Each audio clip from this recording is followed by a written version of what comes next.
Kharkov's Choral Synagogue is the second largest synagogue in Europe after the Budapest Shul in Hungary. It was built in 1909 in a Moorish style.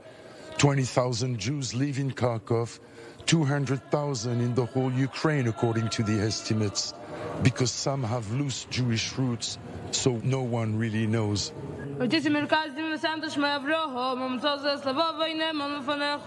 Jews pray for peace for the Ukraine. The chief rabbi says he's here to offer solace and spiritual guidance in this testing time.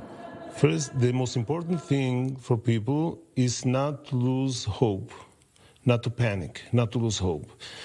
And so when you tell somebody, listen, the situation doesn't sound so good, right? But we believe that God is looking over us all over the world.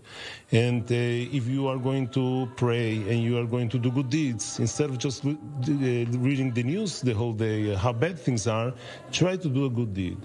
Much like fellow Ukrainians, the Jews of Kharkov suppress their emotions about a disaster foretold, noting that paradoxically, when Israel faces a security predicament, Israelis are more panicky than Ukrainians. Well, Israel is used to war, unfortunately, and I have kids in Israel also who just last year, when the bombs are coming from Gaza, it is very hard to stay calm. I do think panic doesn't help anybody. As a Jewish community and as Jewish leaders, we turn to pray, to doing good things. Panic definitely doesn't help, but here I think it's not only just not panicking, because I think they really don't think that anything's actually going to happen and that they're trying to keep that calm. Sasha Rubina is an Israeli-Ukrainian student living in Israel on a visit to her parents in Kharkov during her semester's break. People feel more panic when they're outside of Ukraine because they don't understand and they don't see what's going on. They only hear about it. Being here doesn't feel that bad.